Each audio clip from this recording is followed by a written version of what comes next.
بسم اللہ الرحمن الرحیم۔ زینب میرے چچا کی اکلوتی بیٹی تھی اور 200 ایکڑ زمین کی مالک تھی، اور ابا جان اتنی بڑی پراپرٹی کسی غیر کے حوالے تو نہیں کرنا چاہتے تھے، لہٰذا ابا جان نے زینب کی شادی مجھ سے کر دی، لیکن چونکہ وہ مجھے پسند نہیں تھی لہٰذا میں نے بیوی کے روپ میں اسے کبھی قبول نہیں کیا۔ شادی کی پہلی رات سے یہ خود تو بیڈ پر سوتا، لیکن اسے نیچے فرش پر سونے پر مجبور کیا، مگر وہ ایسی اعلیٰ ضرب لڑکی تھی کہ اس نے کسی کو نہ بتایا، حتیٰ کہ اپنے والدین کو بھی نہ بتایا۔ 1 سال تک میں نے اس سے ہاتھ تک نہ لگایا اور پھر بھی چھپ رہی۔ مجھے ایک بیماری تھی جس کی وجہ سے نیند کی حالت میں کبھی کبھی میری سانس رک جاتی تھی۔ ایک دن نیند کی حالت میں میری سانس رکی تو اس نے مجھے نیند سے جگایا۔ مجھے بہت غصہ آیا اور میں نے کمرے میں اس سے خوب ذلیل کیا اور پھر کمرے سے باہر نکال دیا۔ پھر اچانک مجھے پچھتاوا ہوا کہ اس نے تو میری ہمدردی میں ہی مجھے نیند سے بیدار کیا۔ اسے گھر میں ڈھونڈنے لگا اور مجھے نہ ملی۔ الماری کھولی تو اس میں ایک خط پڑا تھا جس پر لکھا تھا، پچھلے 1 سال میں رات کو فرش پر سونے کی دوران میں نے 50 دفعہ کیا۔ ماسٹر کی تعلیم مکمل ہونے والی تھی۔ میرا آخری سیمسٹر چل رہا تھا۔ جب میں عید کی چھٹیوں میں گھر آیا، میں نے آج دل میں منصوبہ بنا رکھا تھا کہ گھر جاتے ہی ابا جان کو اپنی پسند کے بارے میں آگاہ کروں۔ میری یونیورسٹی فیل ہوتا تانیہ مجھے بہت پسند تھی اور میں اس سے شادی کرنا چاہ رہا تھا، بس صحیح موقع کی تلاش تھی۔ اس دفعہ عید کے موقع پر گاؤں گیا تو میں نے سوچا کہ ابا جان کو اپنی پسند کے بارے میں آگاہ کر دوں اور پھر اپنی والدین کو تانیہ کے گھر بھیجوں گا تاکہ میری زندگی مکمل ہو جائے۔ ابا جان نے مجھے جیپ میں بٹھایا اور کہا، وہ ذرا زمینوں کا چکر لگاتے۔ میں ابا جان کے ساتھ جیپ میں سوار ہوا۔ تھوڑی دیر بعد ہم اپنی زمینوں پر پہنچے تو ابا جان نے کہا، یہ ہمارے باپ دادا کی زمینیں ہیں جو ہمیں وراثت میں ملی ہیں۔ دادا جان کہا کرتے تھے کہ زمین ماں کی طرح ہوتی ہے، اس کی حفاظت ہم سب کی ذمہ داری ہے۔ میں نے کہا، جی ابو جان، میں آپ کی اس بات سے اتفاق کرتا ہوں۔ اس کے بعد ابا جان نے مجھ سے سوال پوچھا کہ تیمور، کیا تم یہ پسند کرو گے کہ ہماری یہ زمینیں جو ہمیں وراثت میں ملی ہے کسی غیر کے پاس چلی جائے؟ میں نے کہا، ابا جان آپ کیسی باتیں کر رہے ہیں؟ میں کیا کوئی بھی شخص ایسا بالکل نہیں کرے گا۔ ان زمینوں کی حفاظت ہماری ذمہ داری ہے۔ ابا جان نے مجھ سے کہا، تیمور بیٹا، زینب میری بھتیجی ہے، مجھے اپنی بیٹیوں سے زیادہ عزیز ہے، 200 ایکڑ اکلوتی وارث ہے۔ میں چاہتا ہوں کہ زینب کو اپنے گھر میں کی بہو بنا لوں۔ امید ہے کہ میری اس پسند پر تجھے کوئی اعتراض نہیں ہوگا۔ ابا جان کے منہ سے یہ الفاظ سن کر میں حیران ہوا اور پریشان ہونے کے ساتھ ساتھ سوچنے لگا کہ یہ میرے ساتھ کیا ہوا۔ میں تو یہاں ابا جان کو اپنی پسند کے بارے میں بتانا چاہتا تھا، لیکن اس سے پہلے ہی ابا جان نے مجھ سے ایک آزمائش میں مبتلا کر دیا۔ زندگی میں کبھی میں نے ابا جان کے کسی حکم کی خلاف ورزی نہیں کی تھی، نہیں بحث کی تھی، لیکن آج ایک ایسا موقع تھا جس کی وجہ سے میں شش و پنج میں مبتلا ہو چکا تھا۔ مجھے کچھ سمجھ نہیں آ رہی تھی کہ میں کیا کروں۔ اگر میں نے اپنی پسند کا اظہار کیا تو ابا جان ناراض ہو سکتے ہیں، اور ابا جان کی ناراضگی میں مول نہیں لے سکتا تھا، مگر یہ بھی یہ حقیقت تھی کہ زینب کے بارے میں تو میں نے کبھی سوچا نہیں تھا۔ اس کا اور میرا کوئی میچ نہیں تھا۔ وہ ساری زندگی گھر میں رہی اور میں ایک دفعہ بھی اسکول نہ گئی، جبکہ میں ایک پڑھا لکھا لڑکا تھا۔ ایک طرف ثانیہ کا چہرہ میرے سامنے آتا، دوسری طرف اپنے باپ کے چہرے پر نظر ڈالتا۔ دل پر پتھر رکھ کر میں نے اپنی محبت کی قربانی دی اور سر جھکا کر ابا کے اس فیصلے کو مان لیا۔ ابا جان نے مجھے گلے سے لگایا اور اس کے بعد اگلے ماہ کی 10 تاریخ کو زینب سے میری شادی طے ہو گئی۔ مقررہ وقت پر زینب سے میری شادی تو ہو گئی، لیکن میں نے اسے دل سے اپنی بیوی تسلیم کیا ہی نہیں، اور میں نے دل میں ہی منصوبہ بنا رکھا تھا کہ جب میں اس سے بیوی والا کوئی تعلق رکھوں گا بھی نہیں تو تنگ ہو کر خود بہت گھر سے چلی جائے گی۔ شادی کی پہلی رات ہی میں نے زینب کو منہ دکھائی میں یہی بات کہی کہ میں اپنے باپ کی وجہ سے تم سے شادی کر رہا ہوں۔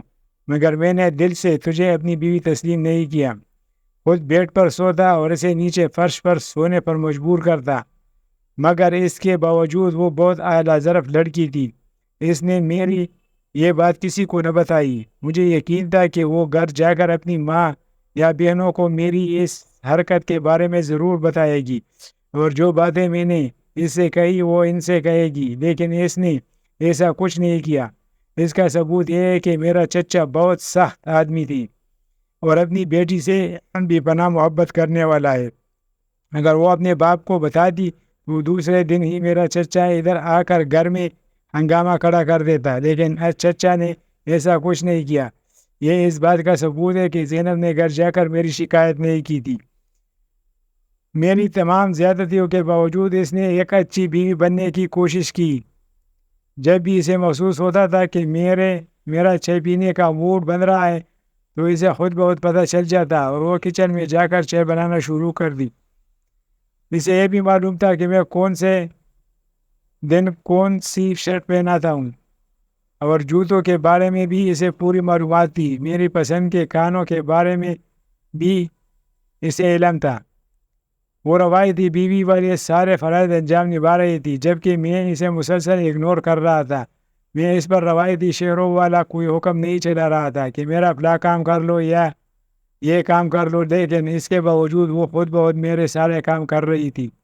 مگر ان تمام باتوں کے باوجود میں نے کبھی سے دل سے تسلیم نہیں کیا۔ وہ گاؤں کی تھی جبکہ میں شہر میں پلا بڑا تھا۔ وہ خوبصورت تو تھی، لیکن خوبصورتی سے زیادہ مجھے اعتماد پسند تھا، جو کہ اس میں بالکل نہیں تھا۔ ہمیشہ آنکھیں جھکا کر چلتی تھی، ملازموں کی طرح میرے سارے کام کر رہی تھی، حالانکہ وہ مجھ سے بڑی ذمہ دار تھی، کیونکہ وہ اپنے باپ کے اکلوتی اولاد تھی اور 200 ایکڑ کی اکیلی مالک تھی، جبکہ ہم 2 بھائی تھے اور میرے حصے میں تو 1.25 ایکڑ آ رہا تھا۔ ایک دن میں صبح نہا کر کنگھی کر کے نیچے چلا گیا تو وہ ناشتہ بنانے لگی۔ میں یوں ہی نیچے لان میں اخبار پڑھنے میں مصروف تھا۔ آج چھٹی کا دن تھا تو دماغ تھوڑا سا فریش تھا۔ اخبار پڑھنے کے بعد مجھے ایسا کوئی شوق نہیں تھا، بس یوں ہی وقت گزرنے کے لیے میں ہیڈ لائن پڑھ رہا تھا۔ میری عادت تھی کہ میں چھٹی کا دن ہمیشہ گھر میں ہی گزارتا تاکہ اپنی ماں اور باپ کو ٹائم دے سکوں۔ ویسے تو میں نے دن ہی میں یہی منصوبہ بنا رکھے تھے کہ شادی کے بعد اپنی ہونے والی بیوی کے ساتھ چھٹی کے دن وقت گزاروں گا، اسے کہیں گھمانے لے جاؤں گا، لیکن میری تو سارے خواب چکنا چور ہو گئے تھے۔ زینب کے ساتھ تو ایسا کرنا ممکن ہی نہیں تھا۔ اخبار پڑھتے ہوئے مجھے محسوس ہوا کہ مجھے کوئی دیکھ رہا ہے۔ میں نے ادھر ادھر دیکھا لیکن مجھے کوئی نظر نہ آیا اور دوبارہ اخبار پڑھنے کے مصروف ہو گئے۔ دوبارہ مجھے یوں محسوس ہوا کہ کوئی مجھے دیکھ رہا ہے۔ اس دفعہ میں نے جلدی سے پیچھے دیکھا تو زینب مجھے کچن کی کھڑکی سے دیکھ رہی تھی، لیکن میرے دیکھتے ہی وہ دوبارہ کام میں مصروف ہو گئی۔ اس کی چوری پکڑی جا چکی تھی۔ مجھے بہت عجیب سا لگا، جس لڑکی کو میں اتنا اگنور کرتا ہوں، اس کا کوئی خیال بھی نہیں رکھتا، اپنے ساتھ بیڈ پر سونے کے لیے ہی منع کرتا ہوں، لیکن اس کے باوجود وہ مجھ میں دلچسپی لے رہی تھی، میرا خیال رکھ رہی تھی۔ وہ اکثر ہی میری طرف دیکھ کر گھورتی تھی، لیکن میرے دیکھنے پر وہ اپنی نظریں موڑ لیتی تھی۔ ایک دفعہ تو میں گہری نیند میں تھا، لیکن جب میری آنکھ ہوئی تو وہ اوپر دیکھ رہی تھی۔ مجھے بہت عجیب لگا، کیا وہ ہمیشہ سے ہی ایسی ہے یا پھر شادی کے بعد ایسی ہو گئی؟ اس کے بارے میں نہیں جانتا، مگر ایک بات جو میں نے محسوس کی کہ دن بدن اس کی تبدیلی آ رہی تھی۔ وہ کپڑوں کی سلیکشن کے بارے میں محتاط ہو رہی تھی۔ ایک دن وہ میرے لیے چائے بنا کر آئی تو میں نے اس کی آنکھوں میں دیکھا کہ وہ کچھ کہنا چاہ رہی ہے، لیکن کچھ کہہ نہیں پا رہی۔ میں نے اس کی طرف دیکھا، کہا آپ کو کچھ کہنا ہے؟ وہ کہنے لگی نہیں، کچھ نہیں کہنا۔ پھر جاتے وقت اچانک واپس مڑی اور کہا کہ آج موسم بہت اچھا ہے اور چھٹی کا دن ہے، تو میرے لیے دن میں آیا کہیں گھومنے چلی۔ اس کی یہ بات سن کر میں حیران ہوا اور اس کی طرف دیکھ کر کہا کہ کیا کہہ رہی ہو؟ میں تمہارے ساتھ سونا پسند نہیں کرتا تو گھومنے کیسے چلا جاؤں؟ بڑی عجیب لڑکی ہو، چھوٹی سی بات کو نہیں سمجھتی کہ میں نے اپنے باپ کی وجہ سے تجھ سے شادی کی تھی، ورنہ میرا کوئی ایسا ارادہ نہیں تھا۔ وہ کہنے لگی اگر آپ نے شادی کر ہی کی ہے تو پھر نبھانے کی کوشش تو کرے۔ میں نے کہا میرے پاس ان فضول باتوں کا وقت نہیں ہے۔ پھر بغیر چائے پیے وہاں سے باہر چلا گیا اور پھر لائن میں چک کر ٹی وی دیکھنے لگا۔ زینب بیچاری واپس اپنے کمرے میں چلی گئی۔ میں دل ہی دل میں سوچنے لگا کہ وہ بیچاری کمرے میں رو رہی ہوگی۔ میرے دل میں آیا کہ جا کر چیک کر لینا چاہیے۔ جب کمرے میں گیا تو وہاں وہ موجود نہیں تھی۔ اس کے بعد میں نے کچن میں جا کر دیکھا تو ادھر بھی نہیں تھی۔ ڈھونڈتا ڈھونڈتا ایک کونے والے کمرے میں گیا تو کوئی سس کیوں کی آواز آ رہی تھی۔ میں نے غور کیا تو وہ اپنے آپ سے باتیں کر رہی تھی، روتے ہوئے کہہ رہی تھی، یا اللہ، میں کس ازمائش میں آ چکی ہوں۔ میں اپنے خاندان کے ایک ایک فرد سے بہت محبت کرتی ہوں۔ تیمور بھی میرے خاندان سے ہے، اپنا خون معلوم ہوتا ہے، اس سے بھی مجھے محبت ہے، لیکن اس کے رویے کی وجہ سے میں بہت پریشان ہوں۔ یا اللہ، اس کے دل میں میرے لیے رحم ڈال دے۔ اس سے آگے میں سن نہ پایا، کہیں میرا دل اس لڑکی کی وجہ سے نرم نہ ہو جائے، کیونکہ میں ایسا ہرگز نہیں چاہتا تھا۔ میں نے تو آج تک اسے اپنے دل میں جگہ بھی نہیں دی، اور تانیہ دور ہونے کے باوجود میرے دل میں بیٹھی تھی۔ میں تو اس انتظار میں تھا کہ میری اس رویے سے تنگ ہو کر آخر یہ گھر چھوڑ کر چلی جائے، اور مجھے اس بات کی امید بھی تھی۔ ابا جان نے محسوس کیا کہ شادی کے بعد میں زینب کو لے کر کہیں نہیں اسے گھمانے کے لیے کیا، تو آج ابا جان نے مجھ سے کہا کہ کل زینب کے ساتھ شہر چلے جاؤ، کچھ دن ادھر ٹھہر جاؤ۔ میں نے دل میں سوچا کہ ابا جان نے مجھے کس ازمائش میں ڈال دیا۔ شہر میں بھی ہمارا ایک گھر تھا۔ میں زینب کو ساتھ لیے شہر کی طرف روانہ ہوا۔ ابا جان نے 2 دن قیام کرنے کا حکم دیا، اور یہ 2 دن مجھ پر بہت بھاری پڑنے والے ہیں۔ مگر شہر جا کر میں نے دل میں سوچا کہ اب آ ہی گئے ہیں تو اس لڑکی سے اپنا رویہ کچھ درست کر لوں۔ یوں مسلسل خاموش اچھی نہیں، اور یہ بہت عجیب لگتا ہے کہ ایک بندی آپ کے ساتھ ہے اور آپ اس سے بات تک نہیں کر رہے۔ رہائش پر جا کر میں نے اس سے کہا کہ کپڑے تبدیل کر لو، ہم ایک اچھے سے ہوٹل میں کھانا کھانے جا رہے ہیں۔ میری یہ بات سن کر اس کی آنکھوں میں چمک پیدا ہو گئی۔ پہلی دفعہ میں نے اس کے چہرے پر خوشی محسوس کی، اور اس کے بعد اپنے دل کو بھی سکون ملا، ایسا سکون جو میں چاہتا تھا، لیکن اس لحاظ سے نہیں چاہتا تھا کہ زینب میرے ساتھ، میں تو تانیہ کے ساتھ اپنی زندگی گزارنا چاہتا تھا۔ ایک ایک لمحہ اس کے نام کرنا چاہتا تھا۔ رات کو سڑک کے کنارے اس کا ہاتھ پکڑ کر چلنا چاہتا تھا، مگر زینب تو ایسی تھی ہی نہیں، وہ میرے ٹائپ کی ہی نہیں تھی۔ ایسا محسوس ہوتا تھا جیسے وہ میری نوکرانی ہو اور میں اس کا مالک، مگر مجھے اس قسم کا رشتہ بالکل پسند نہیں تھا۔ تو میاں بیوی میں بہت محبت قائل تھا۔ میں اس بات کا قائل تھا کہ میاں بیوی میں فری گپ شپ ہونی چاہیے، ایک دوسرے کو تنگ کرے۔ اس کے بعد ہم ایک ہوٹل میں کھانا کھایا۔ زینب نے شہر کے لحاظ سے اچھے سے کپڑے متنقل کیے۔ ایک دفعہ یوں ہی استری کرتے وقت اس نے میری پسندیدہ نیلے کی شرٹ چلا دی، اور پھر ادھر ہی رونا شروع کر دیا، حالانکہ وہ آسانی سے میری اس شرٹ کو چھپا سکتی تھی، کیونکہ میرے پاس درجنوں شرٹیں ہیں، اور مجھے یہ بات یاد بھی نہیں ہوتی کہ کون سی شرٹ کہاں ہے۔ میں نے رونے کی وجہ پوچھی تو کہنے لگی، آپ کی شرٹ جل گئی۔ مجھے غصہ تو بہت ہے، لیکن میں نے کہا ٹھیک ہے، کوئی مسئلہ نہیں۔ کبھی کبھی میں حیران ہوتا تھا کہ زینب کس قسم کی لڑکی ہے۔ ادھر شہر میں لڑکیاں اپنے شوہر سے ہر وقت کوئی نہ کوئی فرمائش کرتی رہتی ہیں، لیکن آج تک شادی کو 1 سال ہونے والا تھا، اس نے مجھ سے کسی قسم کی فرمائش کا اظہار نہیں کیا۔ صبح اٹھ کر نماز ادا کرتی، وہ 5 وقت کی نمازی تھی۔ اس کے علاوہ صبح قرآن مجید کی تلاوت بھی کرتی تھی۔ ادھر شہر میں بھی اس نے فرش پر ایک کپڑا بچھایا اور وہاں سونے لگی، کیونکہ اسے معلوم تھا کہ میں اس سے اپنے ساتھ بیڈ پر نہیں سونے دوں گا۔ ایک رات میں نے سو رہا تھا کہ سیدھا سونے کی وجہ سے میری سانس رک کر آ رہی تھی۔ یہ میرے دوست بھی میرے بارے میں یہی بتاتے تھے کہ بچپن میں والدین کو میری اس بیماری کے بارے میں پتہ تھا کہ سیدھا سونے کی وجہ سے میری سانس میں رکاوٹ پیدا ہوتی ہے، مگر زینب کو کسی نے نہیں بتایا تھا۔ اسے محسوس ہوا کہ اس نے مجھے نیند سے بیدار کرنا چاہا۔ یہ صبح کا وقت تھا جب میں نے دیکھا کہ وہ اپنے ہاتھوں سے مجھے نیند سے بیدار کر رہی ہے۔ مجھے شدید غصہ آیا۔ میں نے زینب سے کہا کہ تمہاری جرأت کیسی ہوئی مجھے ہاتھ لگانے کی؟ میں نے منع بھی کیا تھا کہ میرے قریب مت آیا کرو، اور آج تو نے مجھے چھو لیا، تم سمجھتی کیا ہو اپنے آپ کو؟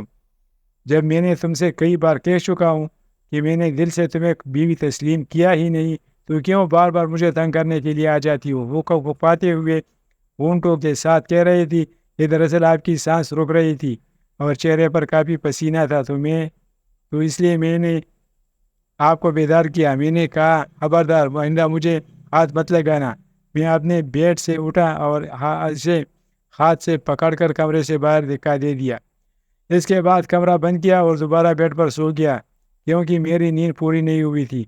جب دوبارہ آنکھ کھلی تو اس وقت صبح کے 9 بج رہ چکے تھے۔ صبح 5 بجے والا واقعہ مجھے یاد آیا تو اچھا نہ لگا۔ دل میں سوچنے لگا کہ میں نے کچھ زیادہ ہی اس کے ساتھ مس بہیو کر لیا۔ اس کے بعد باتھ روم میں نہانے کے لیے چلا گیا۔ نہانے کے دوران یہی سوچ رہا تھا کہ آج اسے منا لوں گا، کیونکہ غلطی مجھ سے ہی ہوئی۔ وہ بیچاری مجھ سے خیرخواہی کر رہی تھی اور مجھے نیند سے جگایا، جبکہ الٹا میں نے ہی اسے بے عزت کر دیا۔ 1 سال ہونے کو ہے، وہ بیچاری فرش پر سوتی ہے۔ کبھی اس بات کا تذکرہ کسی سے نہیں کیا۔ مجھے ایک ایک کر کے زینب کی ساری خوبیاں نظر آنے لگی۔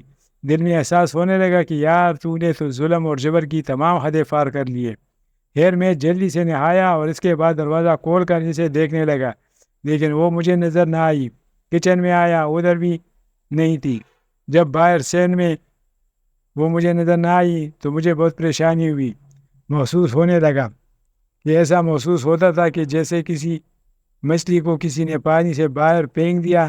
میں اندر سے تڑپنے لگا، کیونکہ زینب کی وہ تمام اچھائیاں مجھے تڑپا ہی رہی تھی، اور اب جب کہ وہ مجھے نظر نہیں آ رہی تھی تو میں پریشان ہو گیا۔ میں تو اس سے معافی مانگنا چاہ رہا تھا۔ میں دل میں محسوس کرنے لگا کہ میں اس کی یوں اچانک غائب ہونے پر اتنا پریشان کیوں ہوں۔ میں خود ہی تو چاہتا تھا کہ وہ گھر سے چلی جائے اور دوبارہ مجھے نظر نہ آئے۔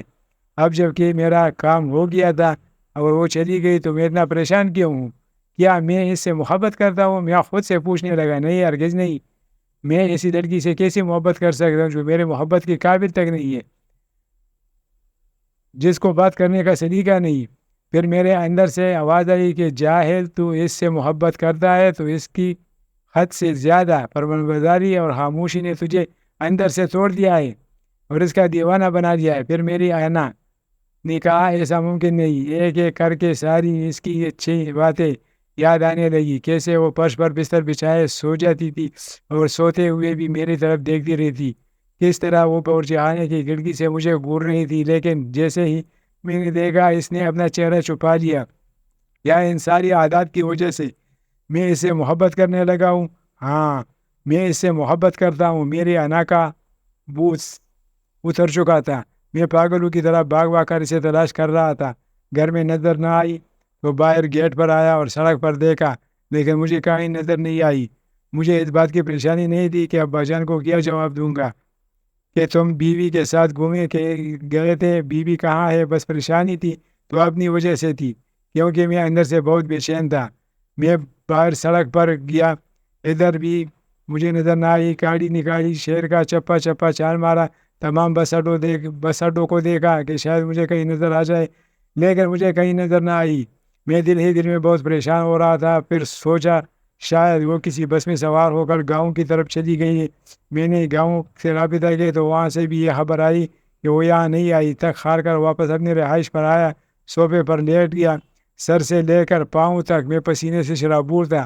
زینب کی ایک ایک اچھائی مجھے یاد آ رہی کہ شادی کی پہلی رات سے لے کر آج تک کیسی وہ خاموش کے ساتھ فرش پر بستر بچھا کر سو جاتی تھی، کیسے کچن کی کھڑکی سے وہ مجھے دیکھ رہی تھی، اور جیسے ہی میں نے دیکھا تو اس نے اپنا چہرہ چھپا لیا۔ کیا اس سے بھی بہتر بیوی جو مجھے مل سکتی ہے؟ زینب سے بڑھ کر مجھے کوئی نہیں پیار کر سکتا، اور اب میں اس سے اپنی جان سے بھی زیادہ پیار کرتا ہوں، لیکن افسوس کہ میں نے اسے کھو دیا۔ پتہ نہیں وہ کہاں ہے۔ خدا نہ کرے کہ اس نے اپنے آپ کو نقصان پہنچا دیا ہو۔ دل برداشتہ ہو کر میری ظلم سے تانگا اس زندگی ختم نہ کر لی ہو اور کہیں نہر میں چھلانگ نہ لگا دی ہو۔ اس طرح کے خیالات بار بار میرے دماغ میں آ رہے تھے اور مجھے پریشان کر رہے تھے۔ الماری کھولی تو وہاں سے ایک خط پڑا تھا۔ اس کو کھول کر پڑھا تو اس میں لکھا تھا کہ مانی، میں تیمور کے قابل نہیں، لیکن بیوی ہونے کی عادت میں اس کا بہت خیال رکھتی ہوں۔ سوتے ہوئے تیمور کو سانس کا مسئلہ ہوتا ہے، اس کی وجہ سے بھی نہیں سو پاتی۔ بس یہی سوچ کر ساری رات نہیں سوتی کہ خدا نہ خواستہ تیمور کی سانس رک نہ جائے۔ ساری رات اس کے بستر کے سامنے بیٹھی رہتی ہوں تاکہ اس کا خیال رکھ سکوں۔ محبت کا تقاضا یہی ہے کہ قربانی دی جائے، لہذا اپنی نیند کی قربانی دے کر میں اس کا خیال رکھتی ہوں۔ تیمور رو رو کر کہہ رہا تھا کہ کاش وہ ایک دفعہ میرے سامنے آ جائے تو میں اس سے معافی مانگ سکوں۔ مجھے اب اس پر کی گئی ایک زیادتی یاد آ رہی تھی، اور ان کو یاد کر کے میں چیخنے لگا، چلانے لگا، اپنے بار پوچھنے لگا۔ میری چیخوں کی آواز سن کر اچانک وہ میرے سامنے آئی۔ اسے دیکھ کر مجھے یہی محسوس ہوا کہ میری سانس واپس آ چکی ہے۔ کہاں چلی گئی تھی تو مجھے چھوڑ کر؟ اب دوبارہ مجھے چھوڑ کر کبھی نہیں جانا۔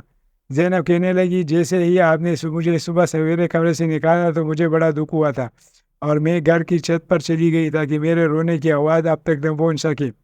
ادھر ایک چارپائی پڑی تھی تو مجھے وہاں نیند آ گئی۔ اب آپ کی چیخوں کی آوازیں سنی تو میری آنکھ کھل گئی اور میں چھت سے نیچے آئی۔ کیا ہوا؟ کیوں چیخ رہے ہو؟ کیا کوئی چیز گم ہو گئی ہے؟ میں نے زینب سے کہا، ہاں تم گم ہو گئی تھی، اب تجھے کبھی اس سے دور نہیں کروں گا۔ تو میرے سب سے اچھی بیوی، اور جب کہ میں تمہارا برا شوہر تھا، مجھے معاف کر دینا، میں نے تمہارے ساتھ بہت زیادتی کی، خدا را مجھے معاف کر دو۔ زینب نے کہا، آپ معافی مانگ کر مجھے شرمندہ مت کیجیے، آپ کل بھی میرے لیے قابل احترام تھے اور آج بھی میں آپ کی اتنی عزت کرتی ہوں۔ زینب نے دل سے مجھے معاف کر دیا، بس یہی میرے لیے کافی تھا۔ شادی کی پہلی سالگرہ پر میری خواہش زینب کی دوبارہ دلہن بنایا گیا۔ شادی کی تمام رسومات دوبارہ کی گئی۔ دلہن کے روپ میں وہ چاند کا ٹکڑا لگ رہا تھا۔ وہ اتنی خوبصورت ہے یہ مجھے آج پتہ چلا، مگر سب سے زیادہ خوبصورت اس کے اخلاق تھے۔ اس کا دل ایک انمول موتی کی طرح خالص تھا، اور میں اپنے آپ کو خوش نصیب سمجھتا تھا۔ دوستو، ویڈیو کو شیئر کریں، لائک کریں اور چینل کو سبسکرائب کریں۔